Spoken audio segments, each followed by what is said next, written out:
He sits in his room, with his diary balanced on his lap. The words flow effortlessly, because they're always at the forefront of his mind. He's heard that if he can visualize the things he wants powerfully enough, they will come to be. Action is required too, though, and he's already started on that part. He watched her come home today. She's consistent, and after weeks of doing this, he can now predict her patterns with relative certainty. Soon, he will manifest what he wants, but it will be less through a mysterious power of the universe and more through the violence that flows from his own hands. This is True Crime South Africa. I'm Nicole Engelbrecht, and you're listening to episode 177, The Murder of Lynette Volschenk.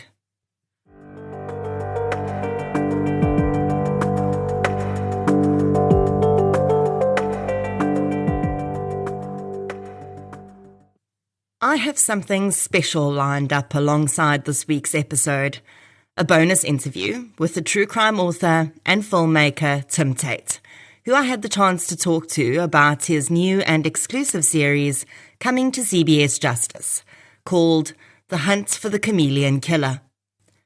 Over 3 episodes, the series reveals the global hunt which took place for Elaine Parent, dubbed the Chameleon Killer, who was at one time the most wanted woman in the world, and who managed to evade US law enforcement for over 12 years, while stealing a string of identities along the way. I had the great pleasure of talking to Tim about how a tiny sheriff's office in Florida managed to connect Elaine Parent to the murder of 34-year-old Beverly McGowan in 1990, whose headless, handless body was discovered in a local canal, and the dramatic end to the police search. Sometimes truth really is stranger than fiction, and this is an insightful conversation you won't want to miss. You can watch all 3 episodes of The Hunt for the Chameleon Killer exclusively on DSTV channel 170 from the 21st to the 23rd of March. And a huge thank you to CBS Justice for sponsoring this episode of True Crime South Africa. Since 2019, True Crime South Africa has been telling the stories of the victims of violent crime in South Africa. The podcast is independent. That means no big or even little corporates fund it. And that's just the way I like it. And it's the only independent podcast in South Africa that consistently charts in the top 10. Keeping a podcast like this going is time-consuming, and for the most part, it remains a one-woman process. It's me. I'm the one woman. You, yes you, are the reason this podcast continues to flourish and help bring in tips on missing person and cold cases. If you'd like to help keep the show running, please consider supporting our sponsors, signing up to Patreon or PayPal, follow the show on the socials, as the kids say, and share it with your fellow partners in crime. You can find our social links and learn more about our sponsors at True Crime South Africa/donate. Shout out to this week's Patreon and PayPal superstars. A huge thank you goes out to Harry Nell, Tay Ganyani, Carmen Bartman, Senotando, Krishna Opperman, Karen Haas, Cloney, and Krista Marie Kloster for your support on Patreon. Thank you so much, everyone. Your support really does make a huge difference. Patreon supporters get 1 additional exclusive episode a month, a shout-out on the pod, and other exclusive content, including Q&As with me as and when it's available. It's a minimum of $1 a month. I think you should do it. Please. And thank you. Keba. The perpetrator of the crime in today's episode has been described by South Africa's most experienced profiler, Dr. Gerard Labuschagne as one of the most unique individuals he's ever seen. In most instances, that would be a huge compliment. But of course, in this case, it's a huge red flag. When a highly experienced profiler is intrigued by your criminal mind, you know things are pretty dark. And they are. This case is incredibly brutal and honestly terrifying. If you're a woman living on your own, I would highly recommend listening to this episode with caution, because there's a very good chance it's, of all the episodes I've done, will have you looking over your shoulder more often than not. Perhaps, though, what good can come of this is that we're all far more aware of exactly what type of individuals are really out there, if we needed a reminder. In researching this episode, I used the sentencing and judgment documents from the case, several media articles, several social media sources, and an episode of Dr. Labuschagne's podcast, Profiler Africa. So let's get into episode 177, The Murder of Lynette Volschenk. The following episode may contain sensitive material, including descriptions of violence, sexual assault, or graphic descriptions of injuries to victims. If you feel you may be triggered by such material, please consider this before accessing our content. To access trauma counseling or services, please see the helpline information on our show notes. Lynette Volschenk was born in 1987. She and her sister grew up on the West Coast, and Lynette matriculated from Veldhoek High School in 2005. In the years that followed, she chose to study computer-aided drawing. Some of you may be familiar with the CAD program, engineering and drafting. She started working while she was studying and found great pleasure in helping to create machinery, homes, buildings, and other structures in her job. Lynette was incredibly close with her sister, brother-in-law, and her nephew. And although she'd had an occasional relationship, she hadn't yet found a person she wanted to spend the rest of her life with by the time her 20s ended. That really didn't seem to bother Lynette much, though. She was doing really well in her career, enjoyed living on her own, and spent holidays and weekends with her sister and brother-in-law. In 2013, Lynette started working at Liners Engineering in Tygerberg, and she soon moved into a block of flats in Belleville called Seesig. She often took pictures of the incredible view of the northern suburbs of Cape Town, especially at night, when twinkling lights stretched out as far as the eye could see. It's always interesting to me to look at how the paths of the victim and the perpetrator in a case weave and cross over throughout their lives before eventually ending up at the point at which we find them. Lynette started primary school in 1994, and the following year, in a town 1,200 kilometers away from Veldhoek, a baby boy was born to two struggling human beings. When Kyle Ruiters was born in Boksburg, Gauteng, his mother and father were deep in the bowels of substance use disorders. His mom and dad weren't married, and his mom lived with her parents, Kyle's grandparents, with his dad popping into the house mostly to collect Kyle's mom so they could go score drugs. Kyle was often left with his grandparents, who did their best to raise the little boy, but they themselves were struggling financially and with their health, so caring for a baby was incredibly difficult. Eventually, when Kyle was 17 months old, his mother and father left the home permanently, essentially abandoning him with his grandparents. As hard as his grandparents tried to continue raising Kyle, they eventually had to admit that they just did not have the resources to give him what he deserved. And so they began considering their options and discussing them with their other daughter, Teresa, who lived in the Western Cape. Teresa was quite the opposite of her sister.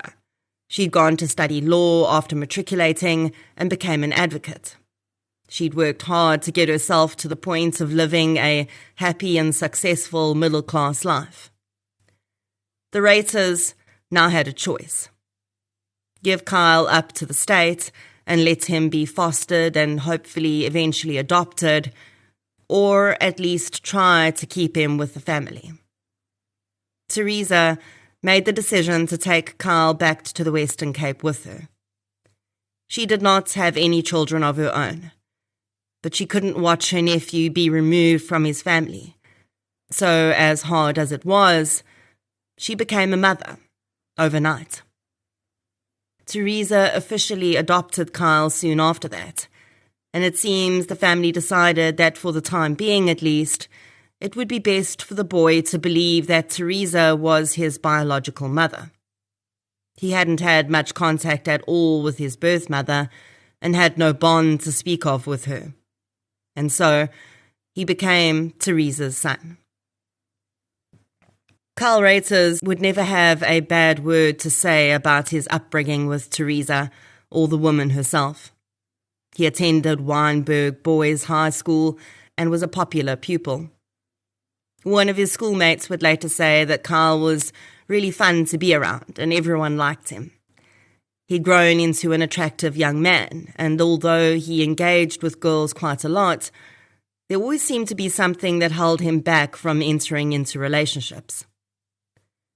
Kyle's confidence often translated into arrogance, and his later diary entries would reveal a whole side to the young man that none of his schoolmates seemed to see, but very likely resulted in him not having very many meaningful relationships, especially with girls. Although Kyle didn't seem to struggle too much with social relationships at school, he did struggle academically. He had to repeat grades 4, 9, and 11, and would eventually matriculate at the age of 21. Interestingly, although his schoolmates said that Kyle fit in and was well liked, that was not Kyle's experience. He felt that he was too different from his classmates, and he never felt like part of the inner crowd. It's fascinating to me how often this happens. How individuals like the man Kyle would become, or perhaps already was, have a deep sense of something about them being different from others, even at a very young age. Kyle began to use dagga during his school years, and although that is absolutely not uncommon at all, teenagers often experiment with dagga and alcohol, for Kyle it became a psychological crutch.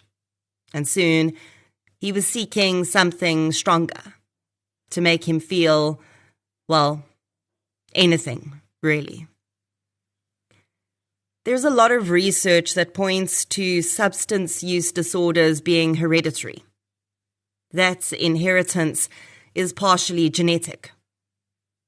But it's also down to the life experiences and resulting psychological impact that living within an environment of substance abuse brings. I have personal experience of this being true.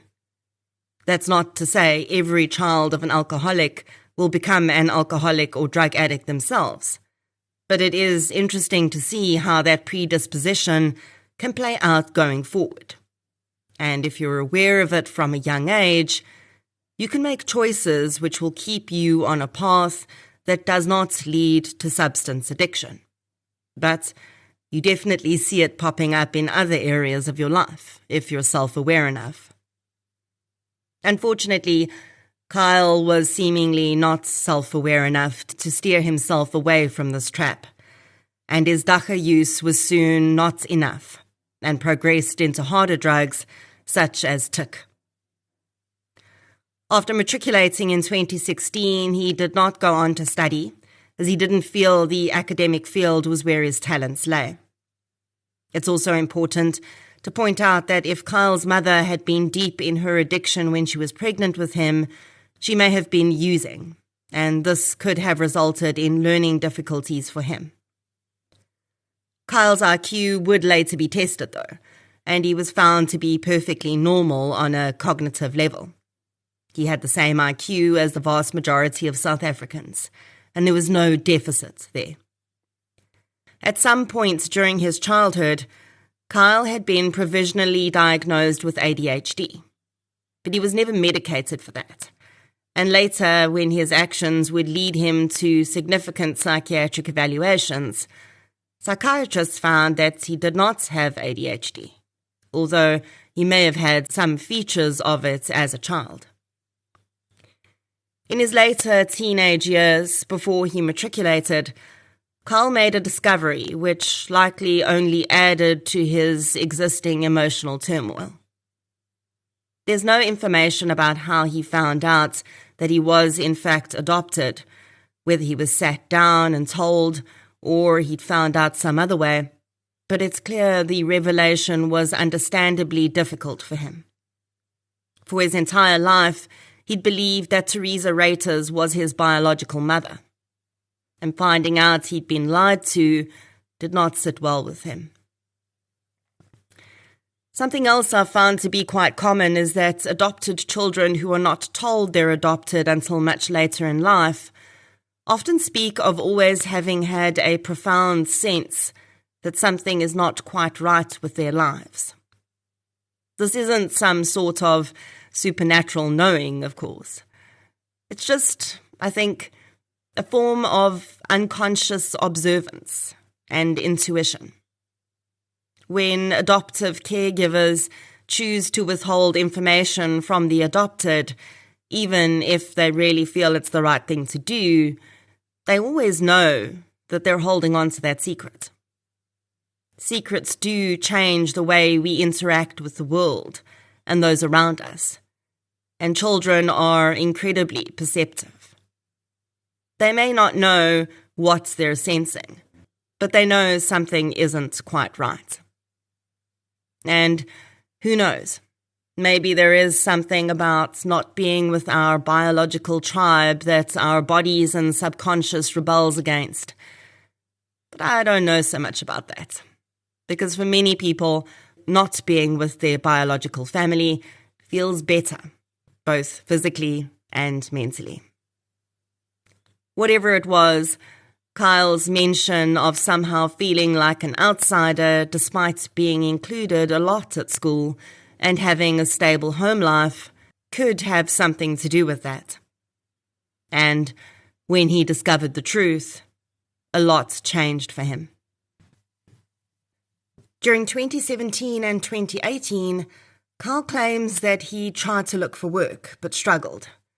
He did eventually get a job at a bookshop, and then several others after that. But his drug use had begun to take hold of his life, and he was often fired for not arriving for his shifts or not performing to requirements. Now, we don't really know exactly how bad Kyle's drug problem was, and there's no information about whether his aunt was aware of his issue or took any action to try and get him help. I also want to be very clear that at no point in the legal process would anyone say that what Kyle did was fueled by his drugs.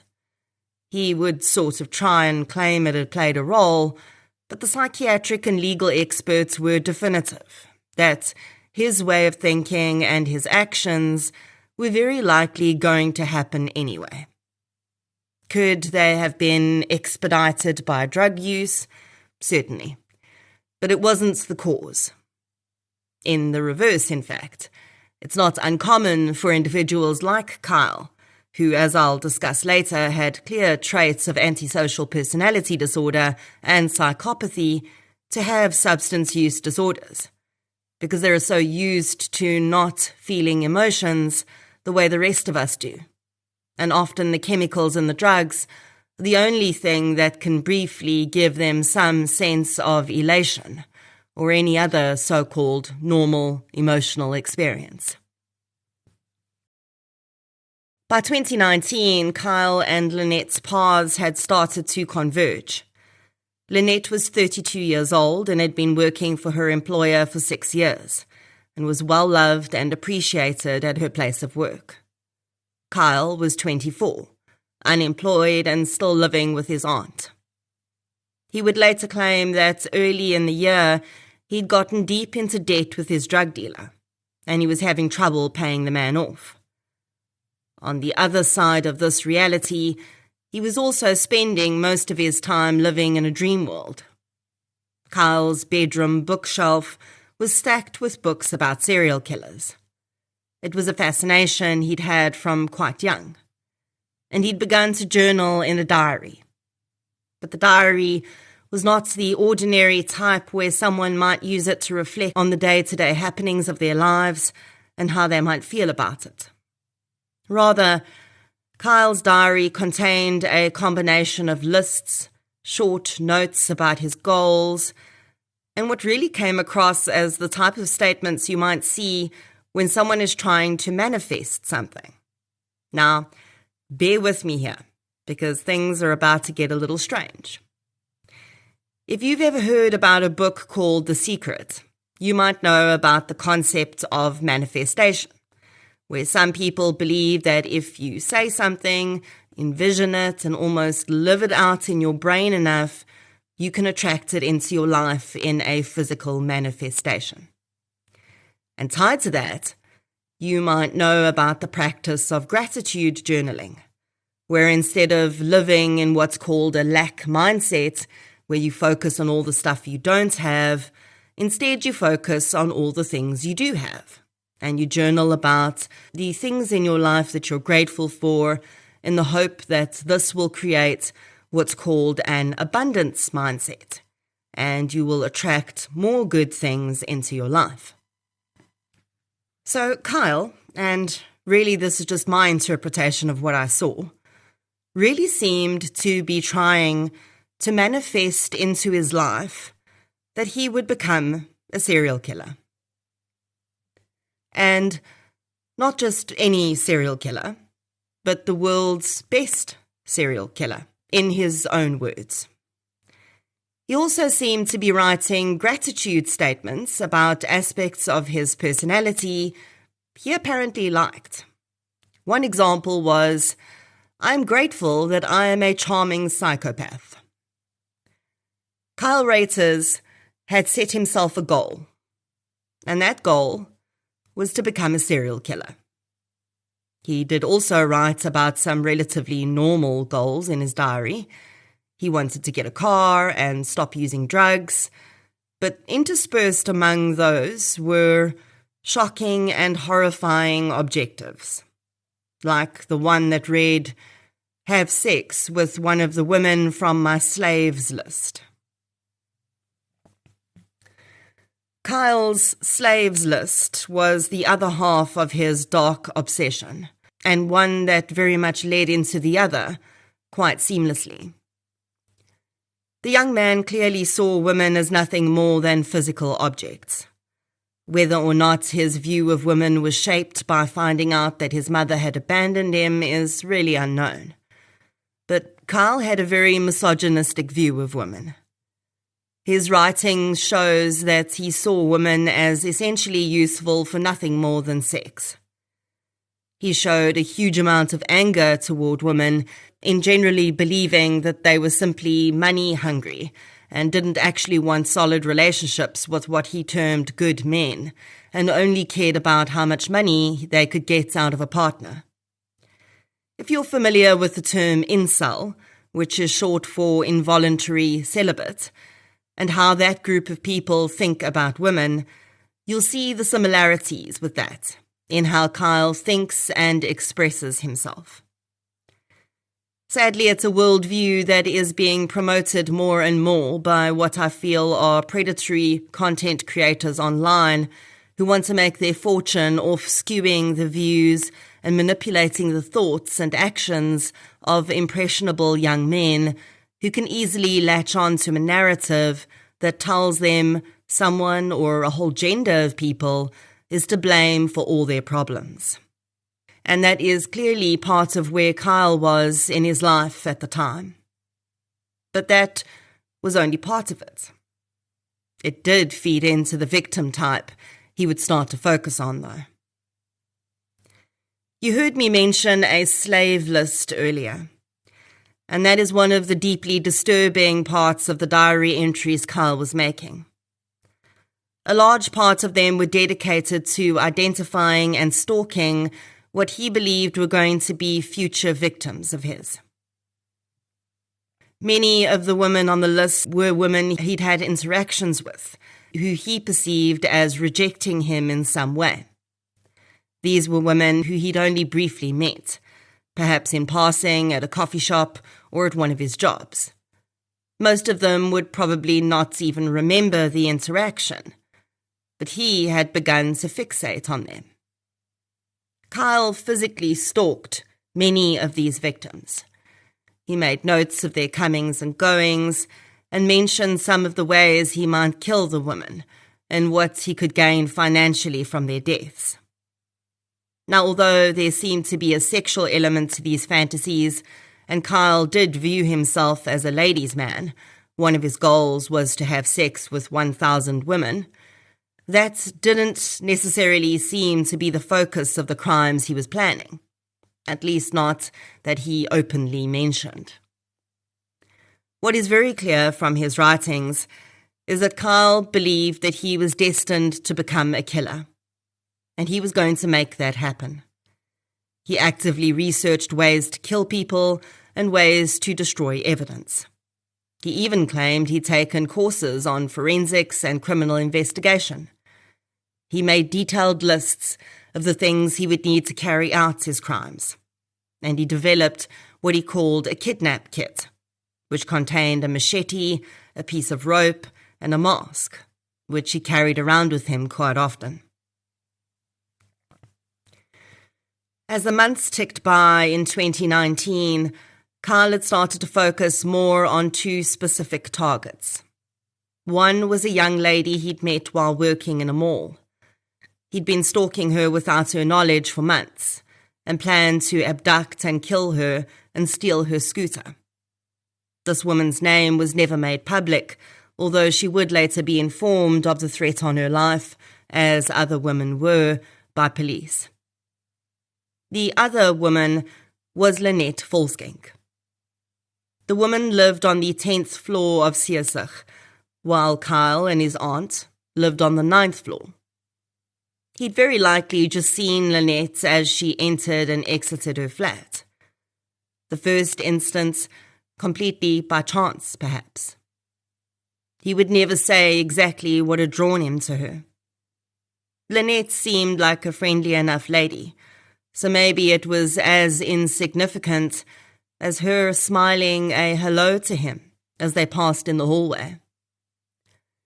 But soon Kyle was watching her every movement. He knew what time she left for work and what time she returned. He knew when she went away for the weekend. And after enough time had passed, he also knew she lived alone. Perhaps most disturbingly, police would later find videos Kyle had made of Lynette moving around the building. She'd had no idea he was following her and filming her, and he referred to those videos when he wrote out his plan to kill her. 2019 was a terrifying year for the residents of the Disposing apartment block. On the 5th of May, neighbours went to investigate when they heard a really loud television set blaring throughout the night. When they figured out which flat the sound was coming from, they immediately realised something was wrong. The security gate on the flat was broken, and the door was standing slightly open, which made the television sound echo down the hallway. The neighbours knocked and called into the flat, but got no response, so they slowly eased open the door and walked inside. In the lounge, they found the 65-year-old male resident of the flat, dead on his lounge floor. The flat had been ransacked, and his body had been entirely bound with rope. The pathologist would later estimate that he'd been dead for about 36 hours. Now, I will say up front that this murder has never been definitively linked to Kyle Ruiters. The victim is not similar to the victim profile Kyle described in his writings, nor his eventual confirmed victim. This case does not seem to have been solved, and it must have been absolutely terrifying for residents when just 4 months later, it happened again. There are 2 ways that I could tell the rest of the story. One way would be to start when the victim is discovered and work backward and then forward again, and the other is just to tell it the way it happened.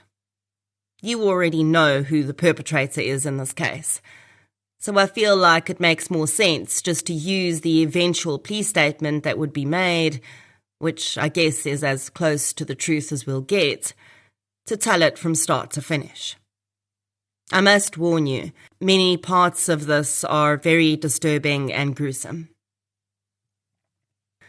On the 21st of August 2019, around 4 p.m., Kyle Ruiters was watching Lynette Volschenk's flat when he saw her arrive home from work with some shopping bags. It's unclear whether this was the day Kyle had actually planned his attack for, or if it was just a matter of him seeing the opportunity present itself. But he says that when she unlocked her security gate and front door, she didn't immediately pull it closed behind her because her hands were full of shopping bags, and instead she moved into the kitchen to put the bags down. As she did this, Kyle slipped in behind her and shut the door.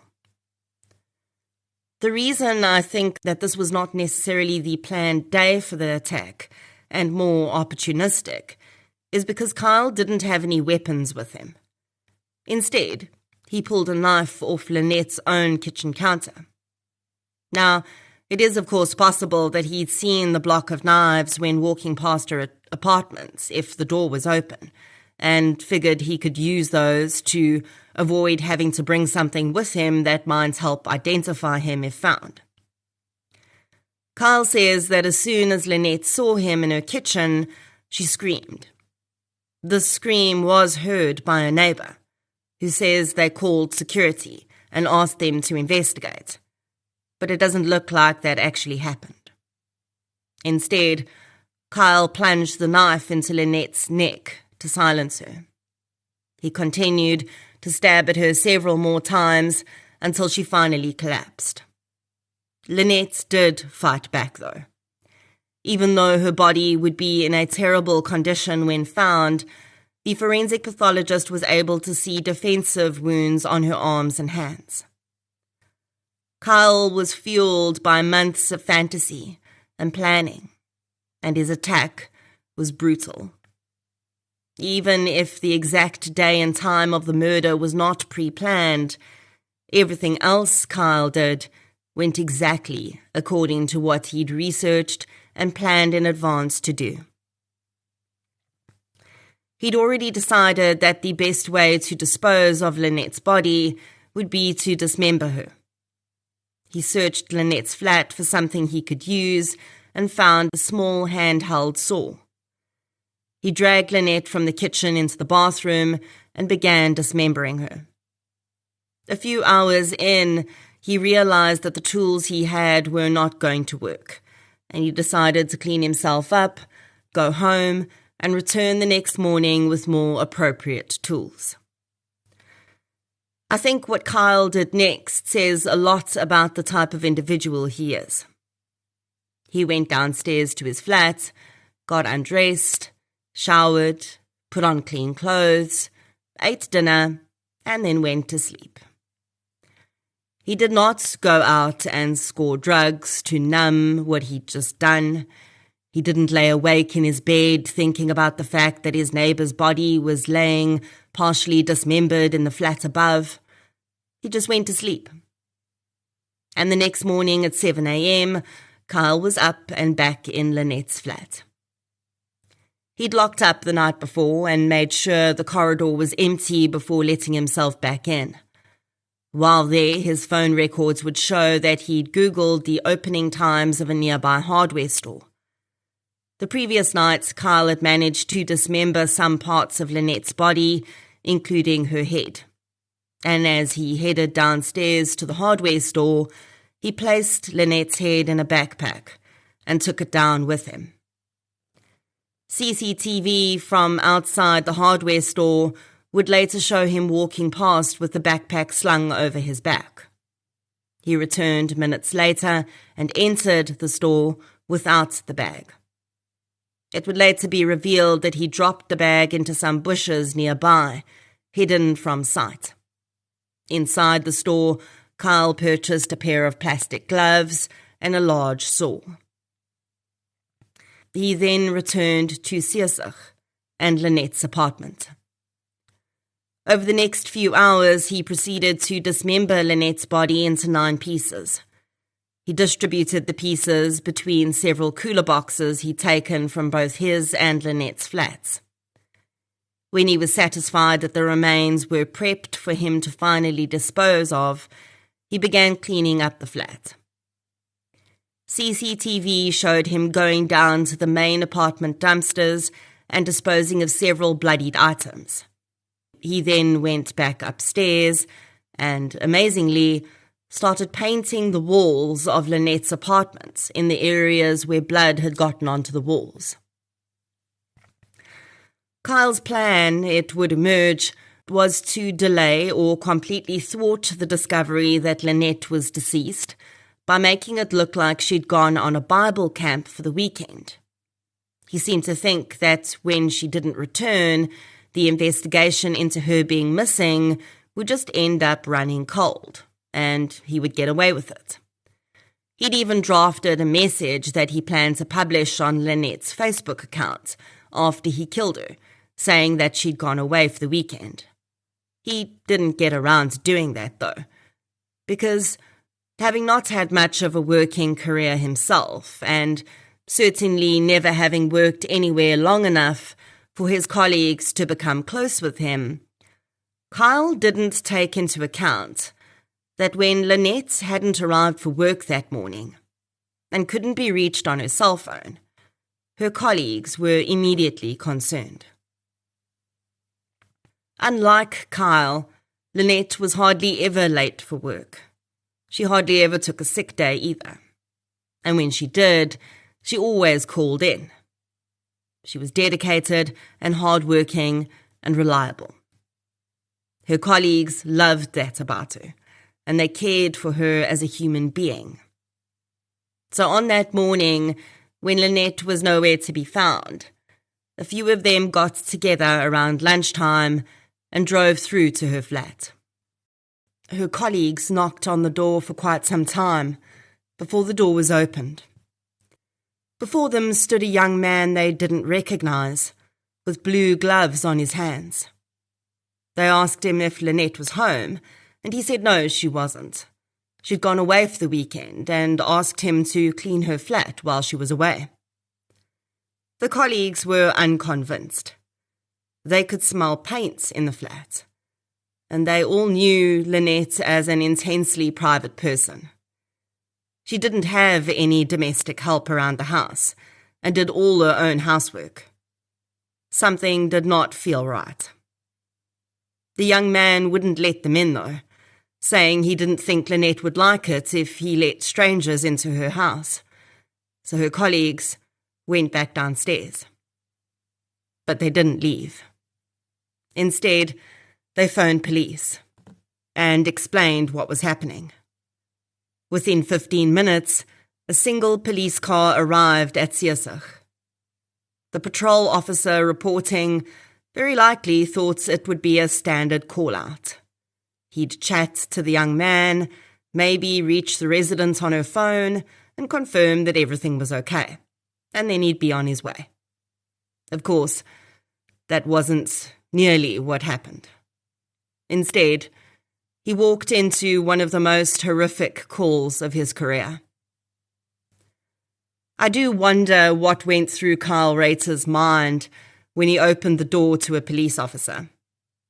Maybe in his narcissistic head, he even thought he could talk his way out of it. But he couldn't. And soon the police officer was inside the flat. And the sight of 9 cooler boxes lined up next to each other, next to the front door, was far too unusual to ignore. What he discovered when he lifted the lid of one was beyond anything he'd experienced. Within minutes of the officer arriving, Kyle Ruiters was arrested and handcuffed.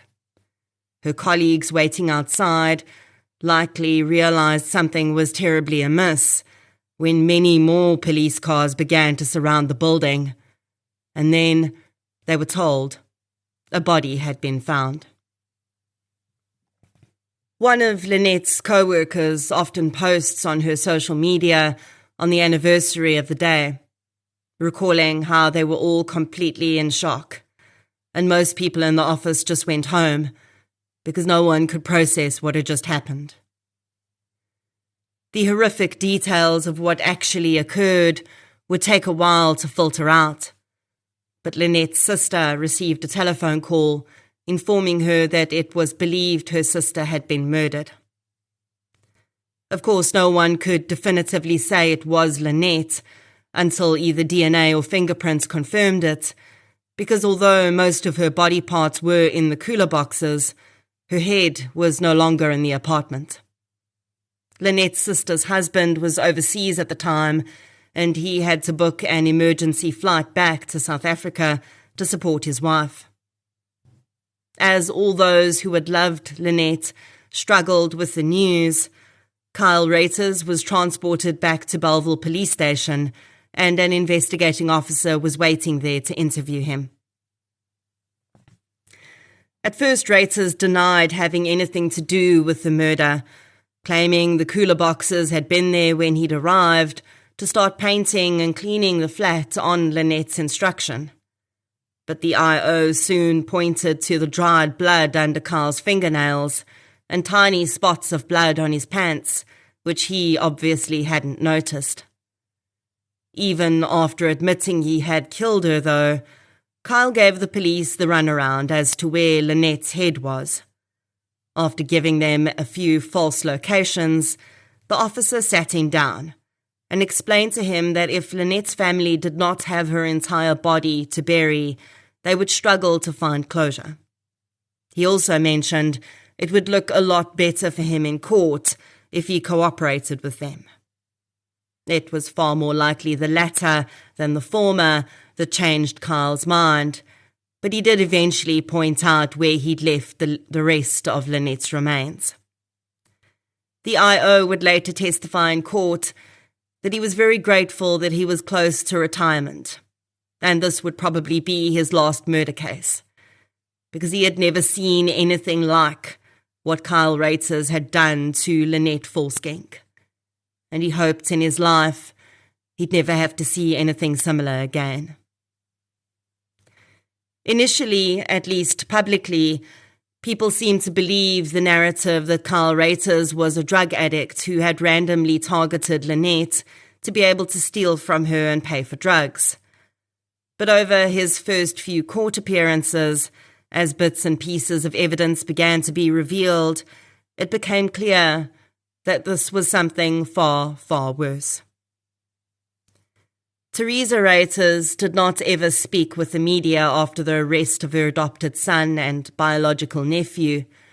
I can only imagine the horror of hearing what he'd done, and then the simultaneous situation of her being an advocate who often worked cases in Bellville in front of the very judges and defense attorneys who were in her nephew's court proceedings. She did attend the first few court sessions and was supported by some friends and colleagues who shielded her from photographers and journalists. It soon became clear that the investigation was going to take quite some time, as police began to retrieve Kyle's diaries and the content on his cell phone. They also had to track down the other women mentioned in the diary and make sure they were okay. And of course, they couldn't really do that without explaining why they were there. I can't even imagine what it must have been like for those women to have police turn up on their doorsteps and inform them that they had almost been the victim of someone who wanted to be a serial killer. And they had been victims of stalking, but they had no idea they were being watched. As police went from victim to victim, Kyle's victim type became clear. They were all young, between 18 and 35, all attractive white women. Most of them worked full-time, had their own transportation of some form, and many lived alone. Every time Kyle attended court, he had insults thrown at him from the gallery. He would eventually withdraw his bail application. There were probably a few reasons for this, besides the fact that he may be in danger on the outside. His only fixed address was his aunt's home in the Seersich apartments, and the residents there could not be expected to have the young man living in the same building as them while he awaited trial. In addition, his diaries had brought to light that he'd intended to save up to travel to Johannesburg so that he could kill his biological mother. With there being so many women he'd very clearly stalked, those victims also could not be put at risk. In early September, Lynette was laid to rest.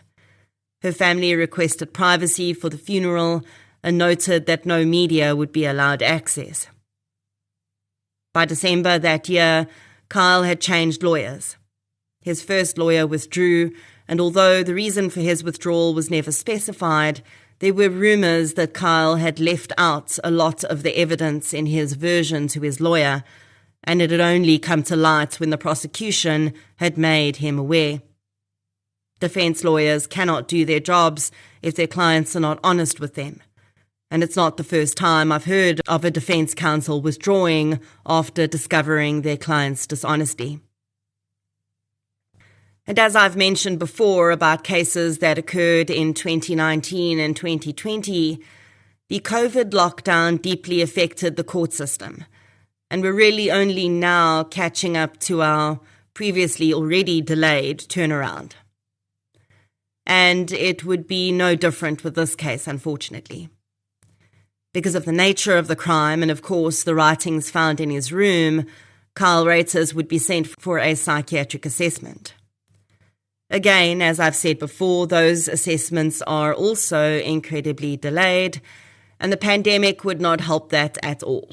As with so many people in what is essentially a hospital setting, patients were put at high risk for contracting COVID from forensic patients being moved into the wards from the correctional centres. As a result of all these combined delays, it would be 2023 before Kyle Ruiters' trial could begin in earnest. His psychiatric assessments had found that at the time of the crime there were no psychiatric issues that would mean he would not have been capable of telling the difference between right and wrong, and that he was fit to stand trial. There was, however, an additional note on the assessment, which would later be discussed in court and acted upon to an extent by the judge. The reporting psychiatrist had recommended that should the court see fit, they would recommend Kyle Ruiters be returned to the psychiatric facility for an additional assessment, one which would help to determine whether he was in fact what is legally defined as a dangerous offender. I've discussed the dangerous offender determination on this podcast before, and go into it in quite a bit of detail in my book Sizzlers too, but it's certainly worth re-explaining here. The determination is a legal tool which can be used in the most severe of criminal cases, in which an offender is found through psychiatric and other assessment to be a particular threat to society, in that he or she is going to be very difficult to rehabilitate. As you'll know, we do not have a life without parole sentence in South Africa. After the death penalty was abolished, our longest sentence is life. Life in South Africa means that you serve a minimum detention period of 25 years, and then you become eligible for parole. Parole is assessed through the Department of Correctional Services. And even if you're released on parole, you remain under the auspices of that department for the rest of your natural life. And should you break any of your parole conditions, you can be sent back to prison to continue serving your sentence behind bars. The dangerous offender determination takes that sentence to a step further, or maybe rather a step parallel. When an offender is legally deemed to be dangerous after being found guilty, he or she will then no longer automatically become eligible for parole at 25 years and go through the parole review process with the DCS. Rather, they will return to court and appear in front of a judge at the 20-year mark. And, in a mini-trial, the judge will decide whether the offender may or may not be considered for parole. If the judge decides that they are not ready for possible release, they can then set the period of time for the next review, which could be 10 years, for instance.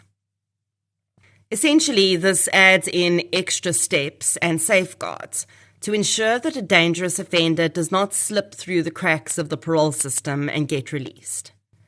Unfortunately, this determination is not used nearly enough in our courts.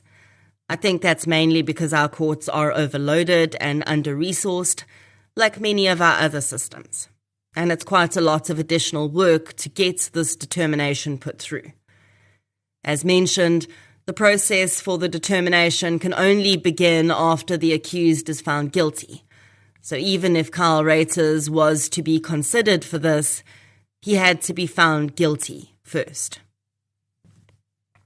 Thankfully, Kyle seemed to realize by this time that there was no way he was getting out of this.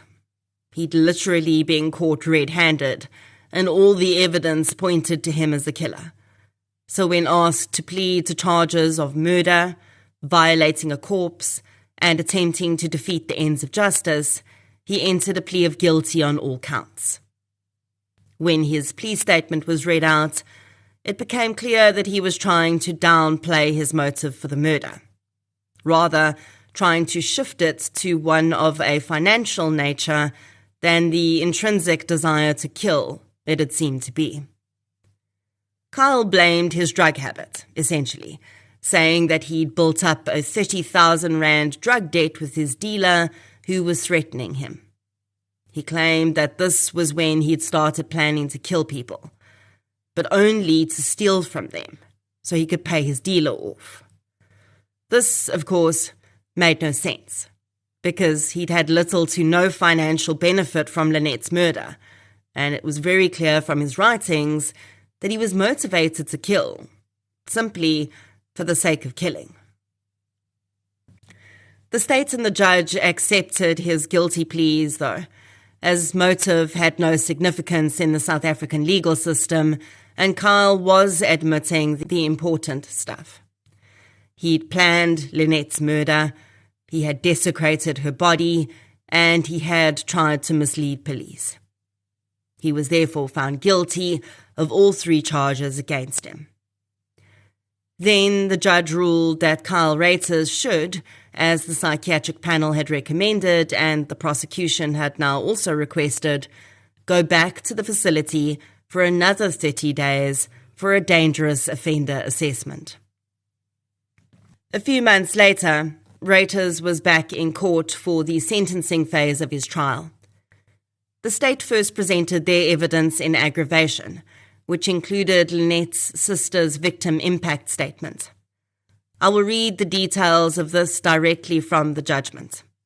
Quote, "The loss of the deceased and the monstrous brutality which accompanied it had an extremely traumatic impact on the family. In a victim impact statement that was handed up by the prosecutor from the sister of the deceased, this fact is clearly evident. She states that she suffers from nightmares. As a hairdresser, she cannot trust any male persons. She lost faith in her fellow human beings and in the goodness of mankind. She suffers from permanent anxiety to the extent that she loses bladder control when people shout or argue. She had withdrawn herself from being part of big groups of people. She is also scared to go outside of her house out of fear of being attacked. The deceased was her best friend and only sister. It is difficult for her to live a normal life. Although she received psychological treatment for a few months, she, however, would have to undergo such treatments for the rest of her life." End quote. This underpins the fact that regardless of what sentence or determination an offender gets, it is always the family of the victim that gets the real life sentence. For them, there is no parole from their grief or hope that rehabilitation will mean a new life can be lived beyond what they've experienced. Their lives are forever changed. The dangerous offender assessment was also read into evidence, and the panel of experts had found that Kyle Ruiters did indeed meet the requirements of that determination. Quote, "Mr. Ruiters represents a danger to the physical and mental well-being of other persons. He should be declared a dangerous criminal as per Section 286A of the Criminal Procedure Act 51 of 1977. From a psychiatric point of view, he shows no genuine remorse for the offence, deceitfulness, and a pervasive pattern of violating the rights of others. He was assessed as having antisocial personality disorder, a diagnosis which offers a poor prognosis for rehabilitation." End quote. Of course, this was simply one part of the process. The judge would still have the final say, and after he'd heard the defence's factors in mitigation of sentence, which included a letter from Kyle Ruiters expressing his alleged remorse, the judge adjourned to make his decision. Ultimately, the judge made a decision that some would question for some time to come. He was of the legal view that handing down the dangerous offender determination would actually risk Kyle serving less time than he would with a life sentence. Many legal minds I've spoken with and who've been interviewed about this decision do not agree with that.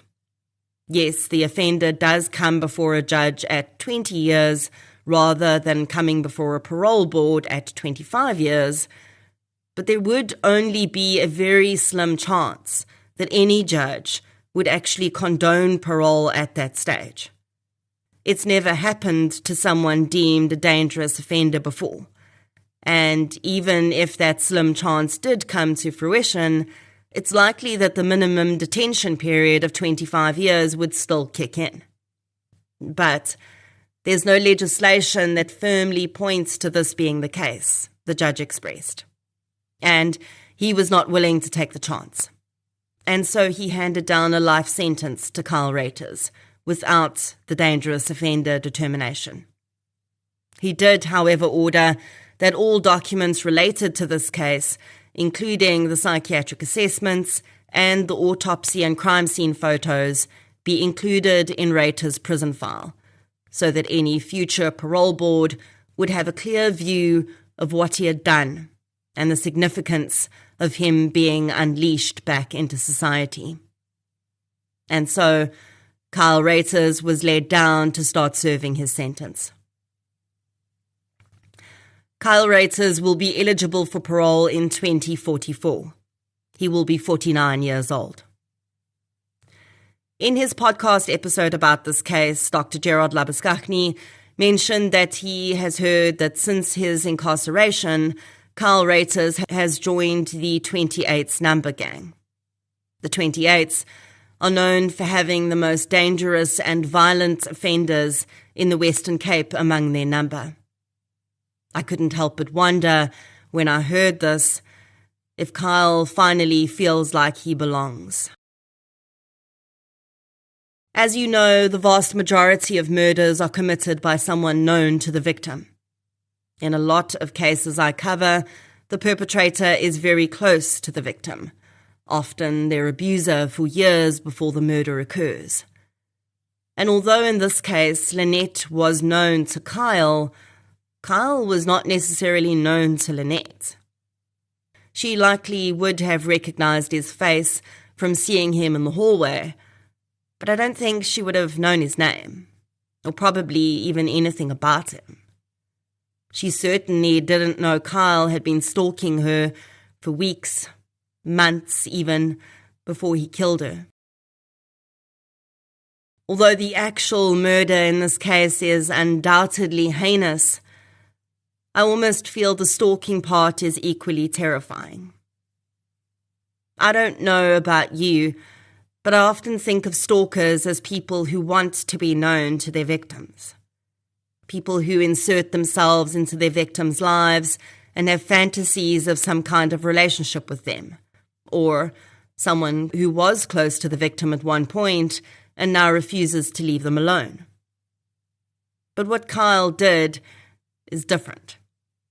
It is technically stalking, but it's more like hunting, a form of predation. And I can think of very few things more terrifying than discovering that someone has been watching you for months, logging your movements, learning your patterns, studying your social media posts for clues, all without you having any idea at all that it's happening. Because that, as Kyle proved, could really happen to anyone. The weekend before Lynette was murdered, she, her sister, and her brother-in-law went on a spur-of-the-moment getaway to the mountains. Her brother-in-law spoke of the last photograph he'd ever taken of Lynette from across a bonfire. In retrospect, the photograph is both eerie and incredibly beautiful. In it, the flames dance between the camera lens and Lynette. She sits around the fire, next to her sister, and both women are smiling. Puffs of condensation are captured around their heads as they speak into the cold night air. And this, combined with the heat from the flames, creates almost a blurred image of Lynette. It looks as though if you could fast forward that photo, she would disappear before your eyes.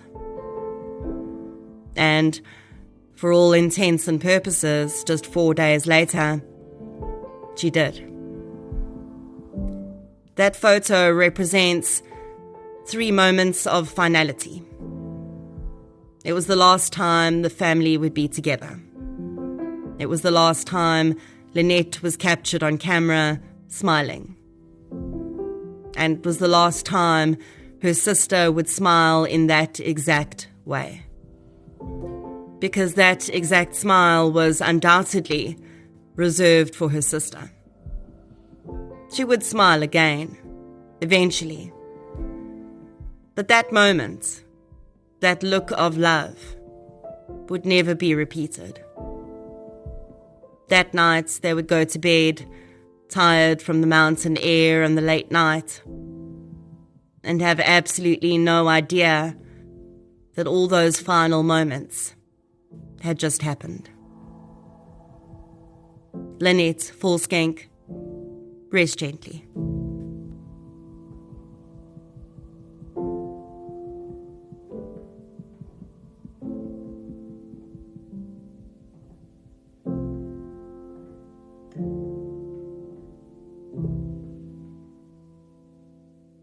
And now it's time for my interview with international investigative journalist and author Tim Tate.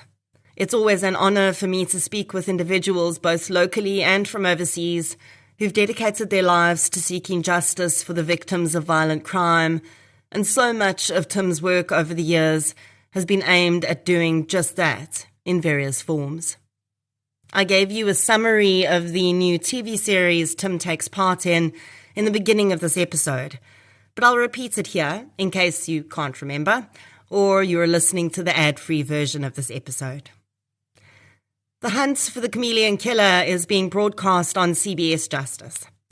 Over 3 episodes, the series reveals the global hunt, which took place for Elaine Parent, dubbed the Chameleon Killer, who was at one time the most wanted woman in the world, and who managed to evade US law enforcement for over 12 years, while stealing a string of identities along the way. I had the great pleasure of talking to Tim about how a tiny sheriff's office in Florida managed to connect Elaine Parent to the murder of 34-year-old Beverly McGowan in 1990, whose headless, handless body was discovered in a local canal, and the dramatic end to the police search. Sometimes truth really is stranger than fiction. And here is my interview with Tim, detailing some of that strange truth.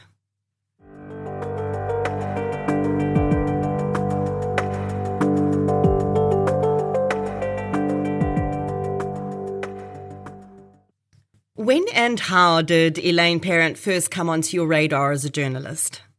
It would have been in around about 1999-2000, when a press release was reproduced in the British press, just a small story about a press release from St. Lucie County Sheriff's Office in Florida, who were seeking information and help trying to track down someone they called the Chameleon. And this woman, whose name was Elaine Parent, was quickly dubbed the world's most wanted woman, because police quite literally all over the world, law enforcement quite literally all over the world, was trying to find her. And I saw this story and I thought, well, that's fascinating. I think there's a film in this. And so I did what any journalist would do. I picked up the phone and rang the St. Lucie County Sheriff's Department and said, "Can I talk to you?" And they said, "Oh, yes, please." And we went on to make a film in 2002 about Parent, who was at that point still in the wind. She was still eluding, as she had done for 20 years, law enforcement's best efforts to catch her. And she did that right up until, I think, a day or 2 days before I finished that original film, because I was in the edit and just finishing the last bits of the edit when I got a phone call from St. Lucie County Sheriff's Department, and they said, "She's dead." What? She killed herself last night with a .357 revolver, shot herself through the heart, while Florida cops from a different part of Florida were trying to arrest her. Dear God, that's a melodramatic end to a thoroughly dramatic life. But what do? I'm, just about to finish the film. So I managed to change the ending of the film and we got that in. But from then on, I was even more fascinated. I wanted to know, how had this woman evaded justice for so long? Who had helped her, and what failings in law enforcement had enabled that? And I think in the series, The Hunt for the Chameleon Killer, we're able to answer at least some of those questions. In many of the stories you've told over your career, whether in writing or film, women ordinarily take the form of the underdog or survivor who go on to overcome incredible odds and succeed. But the story of Elaine Parent is very different. What was that like for you as a storyteller, to adjust your lens to this deeply flawed character? She was a truly fascinating character. And one of the things I was very anxious to do right from the start was to try and explore what drove Elaine Parent to do what she did. Not just this brutal murder of a young woman in Florida, but a lifetime career as a con artist extraordinaire, identity thief, and a vampiric feeder on other women's lives, because virtually all of her victims, whatever happened to them, were women. And I wanted to try and get under the woman's skin and find out what drove her. And I was very lucky to work with a forensic clinical psychologist called Barbara Cohen, who's in The Hunt for the Chameleon Killer. And Barbara is very, very, very good at analysing criminal behaviour, and I think particularly female criminal behaviour. And in the end, this is Barbara's expertise, but I absolutely agreed with it. She came to believe that Elaine Parent had completely lost any sense of who she was. And the only way she could keep going, rather like a shark, I suppose, in the ocean, is to keep going and swallowing other people's identities and take over their lives, so that Elaine Parent didn't exist, but Mont did, or Charlotte Ray Cowan did. And that was how Elaine Parent kept moving forward. In my experience, female offenders often tend to get away with quite a lot more than their male counterparts before they're identified and apprehended, possibly because of these societal constructs that make us trust women more than men. Do you think that if Elaine was a man, she would have had more difficulty getting away with quite as much as she did? It's always difficult, isn't it? The what if? What if she had not been a woman? What if she had not been a genuinely beautiful woman? I think probably my best guess, and it's only a guess, is that's true. She would not have got away so frequently with what she did if she were a man. But the other thing I think we have to factor into this is almost all of this took place before 9/11. And before 9/11, it was less difficult to get away with this, be you a man or a woman. And I don't think you can overstate the importance of that context. I agree with you. And, the way that she seemed to sort of ingratiate herself into her victims' lives, there was definitely an element of trust there. And something I found fascinating was one of the individuals mentioning in the documentary that many Americans say that they immediately find the British accent sets them at ease and makes them think of a person who's highly educated and trustworthy. Absolutely. And, what we should recognize is that Parent was extraordinarily skilled, not just at impersonating other women from any number of different countries, but in very quickly zeroing in on her victim, her mark, if you want, and working out what it is they want to hear. They wanted to hear. What did that woman need to hear? What would enable Parent to inveigle herself into her life? And as you say, in many cases, that was the British accent. In other cases, it was the incredibly detailed stories she made up, but she wove about her life in, for example, South Africa. She told these extraordinarily convoluted stories, full of detail about her life in exotic locations, South Africa being one of them, and particularly with the vulnerable women with whom she became involved. It was catnip.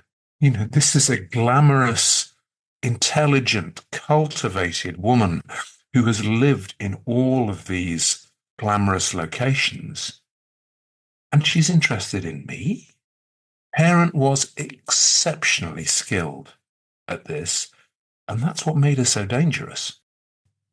To your knowledge, were the sightings of Elaine in other countries, including South Africa, ever actually confirmed?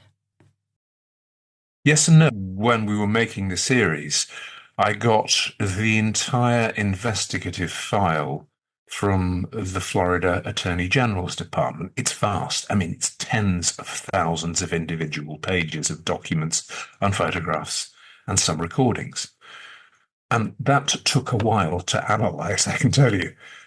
What is absolutely certain is that Parent flitted in and out of and lived in the UK for lengthy periods, preying on victims and sometimes with the assistance of her lover in the UK.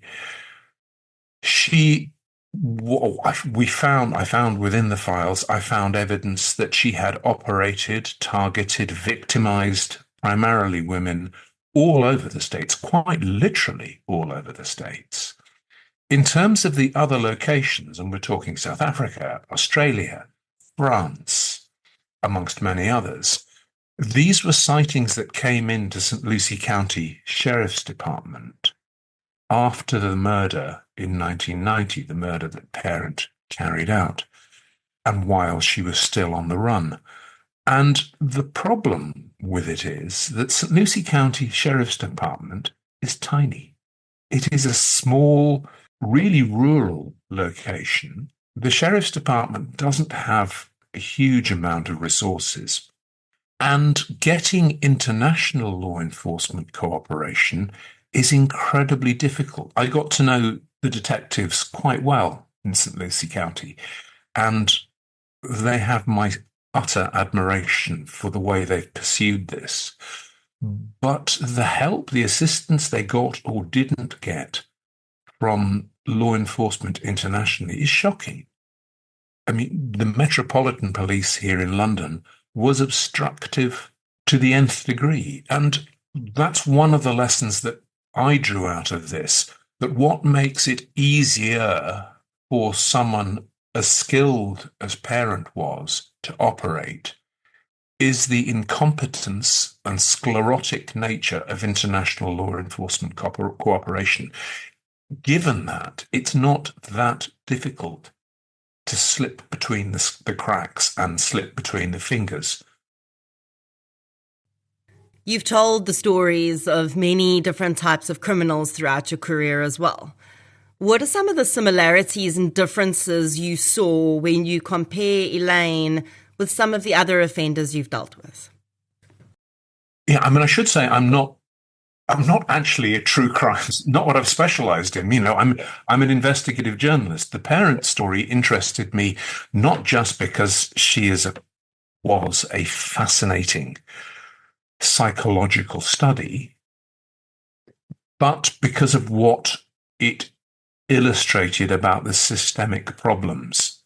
And, you know, I think that's part of the job for people like me, is to say, here's a problem, a systemic problem. You know, if journalists like me don't flag that up, then nothing's ever going to get done. In terms of the similarities, I honestly don't think there were any. I think Parent was almost unique. I mean, she was uniquely skilled at stealing identities and in becoming different people, hence the chameleon.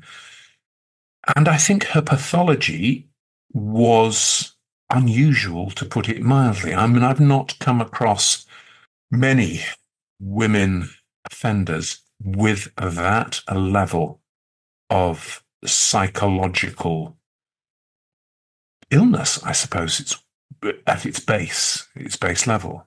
There are generally, if you want to be really simplistic about this, two motives for murder: sex and money.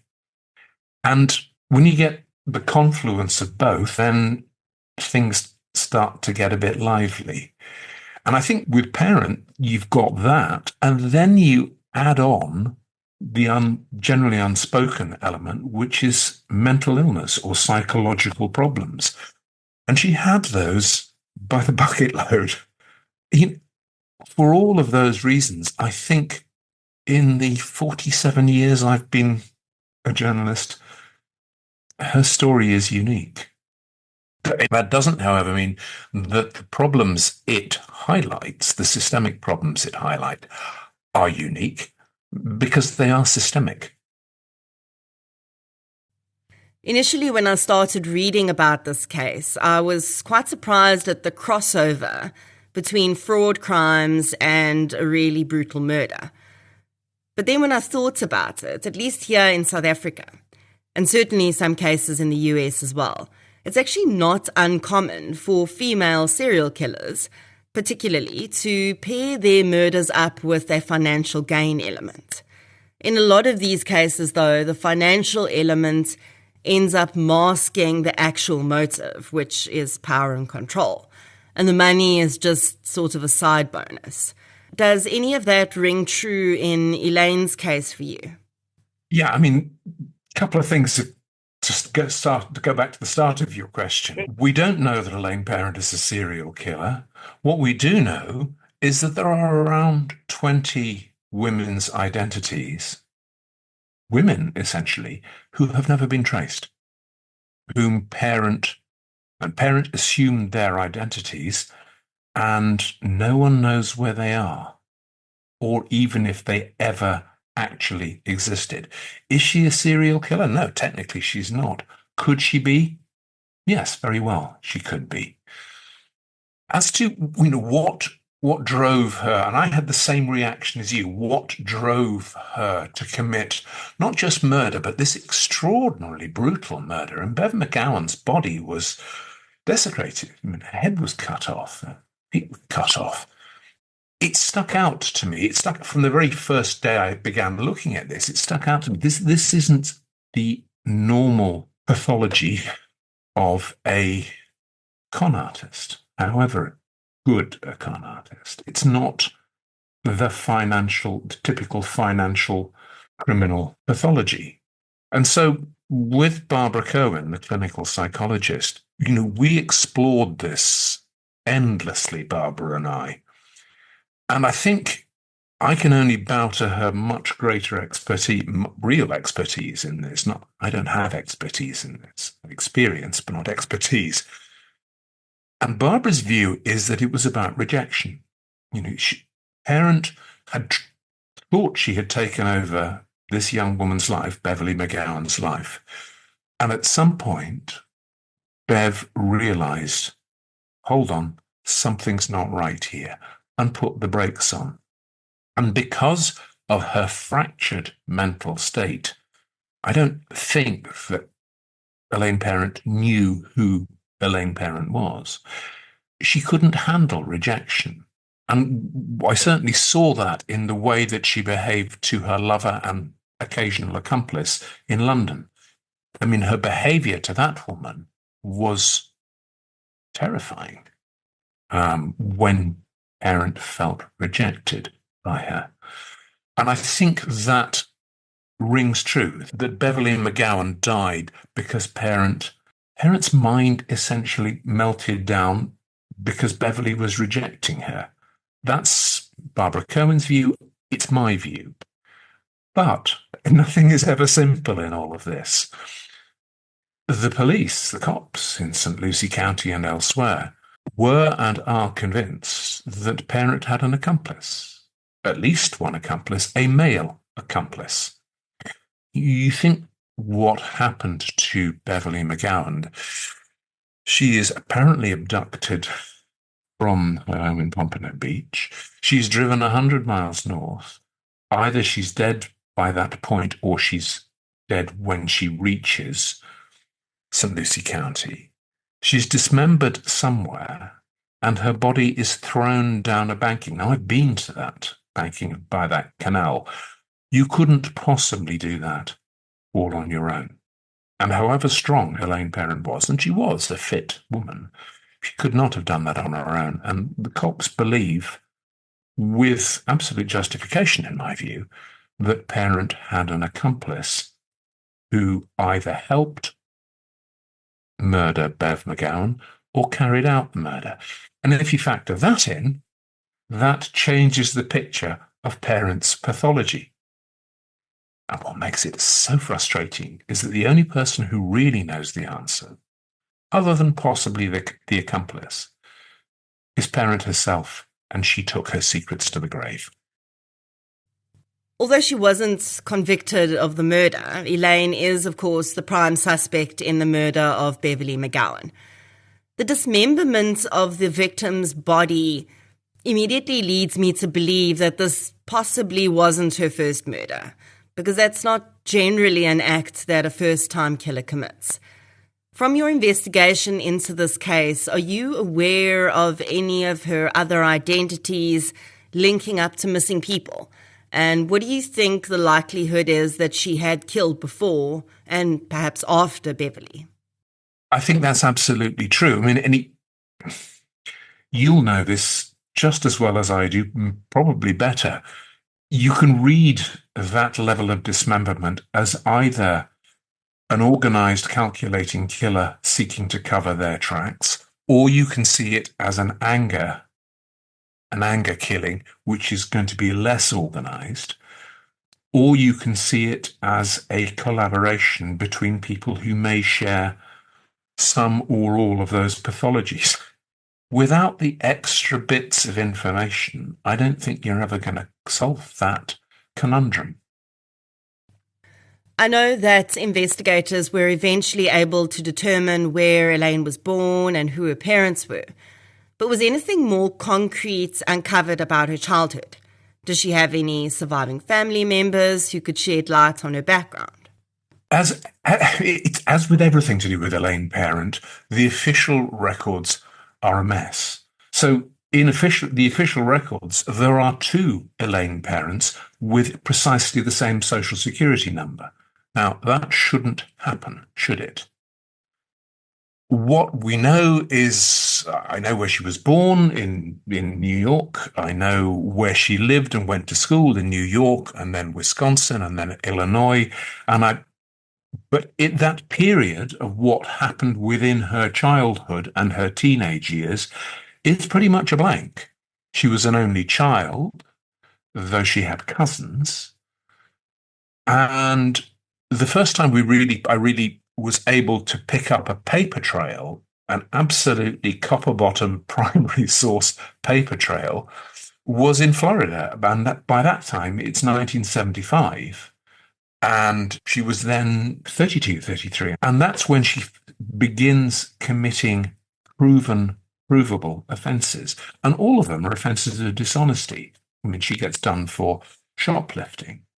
Then she, as a realtor in Florida, a licensed realtor in Florida, she runs a series of scams stealing deposits. And then with her new lover and this British woman who is christened Miss X in the film, though we do know who she is, and commits a jewel heist and flees with her lover, with Miss X, to London.